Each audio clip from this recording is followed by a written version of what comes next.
అందరికీ నా ప్రత్యేకమైన వందనాలండి. ఎలా ఉన్నారండి? బాగున్నారా? ఈ రోజంతా దేవుని కాపుదల మీకు మీ కుటుంబానికి నిండుగా మెండుగా ఉండునుగాక. ఆమేన్. పరిపూర్ణమైన విశ్వాసం ఉందా? నీవు నమ్మిన యెడల దేవుని మహిమ చూతువు అని యోహాను సువార్త 11వ అధ్యాయం 40వ వచనం మనకి కనిపిస్తుంది. ఆ దాసుడు ఆ యజమానునికి ఎంత సహకారిగా ఉండేవాడు, ఎంతగానో అన్ని విషయాల్లో తోడుండేవాడు. అలాంటి దాసుడు అకస్మాత్తుగా పక్షవాయువు గలవానికి పడిపోయాడు. యేసుక్రీస్తు ప్రభువు నోటి మాటలచే ఎంతమందిని స్వస్థత పరిచారు అని, అందుకే దేశం నలువైపుల నుండి అనేక మంది రోగులను ఆయన యొద్దకు తీసుకుని వస్తున్నారని ఆ శతాధిపతి విన్నాడు.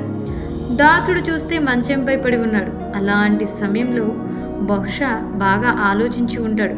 నా దాసుణ్ణి ఎంత ప్రయాసపడి అక్కడికి తీసుకుని వెళ్ళడం ఏమిటి? ఆయన సర్వశక్తిమంతుడు కాబట్టి ఆయన నోటి మాటచే నా దాసుణ్ణి స్వస్థపరచగలడు అని ఆ శతాధిపతి విశ్వసించాడు. అందుకే ఆయన యొద్దకు తీసుకుని వెళ్లకుండానే ఆయన ఒక్కరు మాత్రమే వెళ్ళారు. యేసయ్య, నీవు నా ఇంటిలోనికి రావడానికి సైతం నేను పాత్రుడను కాను, అయినప్పటికీ నీవు మాట మాత్రం సెలవిస్తే నా దాసుడు స్వస్థత పొందుతాడు అని అన్నాడు. ఎప్పుడైతే శతాధిపతి తన పూర్ణ హృదయంతో విశ్వాసం ఉంచాడో ఆ గడియలోనే ఆ క్షణమే తన దాసుడు స్వస్థత పొందాడు. నీవు మాట మాత్రం సెలవిమ్ము, అప్పుడు నా దాసుడు స్వస్థపరచబడును.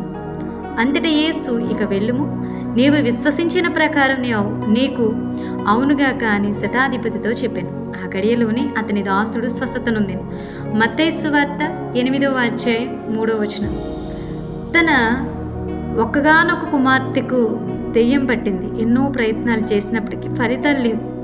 అలాంటి సమయంలో కనానీయురాలైన ఆమె యేసుక్రీస్తు గురించి విన్నది. కానీ కనానీయులు దేవుని రాజ్య సంబంధులు కారు, దేవుని ప్రజలు కారు. కాబట్టి నేను వెళ్ళి అడిగితే యూదుడైన నజరేయువాడైన యేసు ప్రభువు నా బిడ్డను బాగు చేస్తాడు, అసలు నాతో మాట్లాడతాడా, నేను ఆయనను చేరగలనా?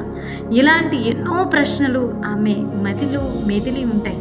అయినప్పటికీ ప్రశ్నలతో ఆగిపోవాలి అనుకోలేదు, కానీ విశ్వాసంతో సాగిపోవాలనుకున్నది. అందుకే పరుగు పరుగున యేసు పాదాలను చేరింది. ఆయన పట్టించుకోనప్పటికీ ఆయనను విడవలేదు. విశ్వాసంతో ఆయనను కోరింది.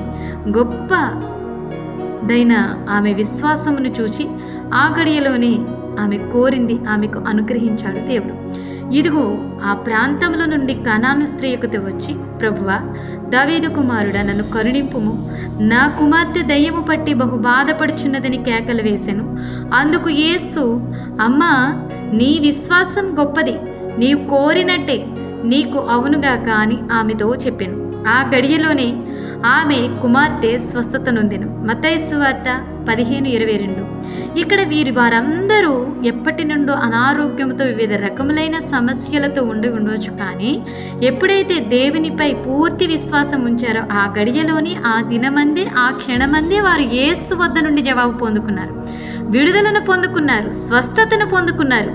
మరి ఎన్నో రోజులుగా దేవునికి మొరపెడుతున్న నీవు వారి వలె పూర్ణమైన విశ్వాసం కలిగి ఉన్నావా? లేక దేవుని యొద్ద నుండి జవాబు ఆలస్యం అవుతుందని దేవుణ్ణే విడిచిపెట్టావా? ఒకసారి పరీక్షించుకో. మనం నమ్మితే తప్పక దేవుని మహిమను చూస్తామని దేవుడు చెప్తుంటే మనం మాత్రం అరాకొర భక్తితో చంచలనమైన విశ్వాసంతో జీవిస్తూ ప్రార్థనకి జవాబు రాలేదని చింతిస్తున్నామేమో. ఇప్పుడైనా మనుషుల వైపు, సమస్యల వైపు చూడకుండా వారి వలె పరిపూర్ణమైన విశ్వాసం కలిగి దేవుని కార్యాలు పొందుకుందామా? మీ అందరికీ ఈ వాక్యం నచ్చినట్లయితే లైక్ చేయండి, షేర్ చేయండి, సబ్స్క్రైబ్ చేయండి. God bless you.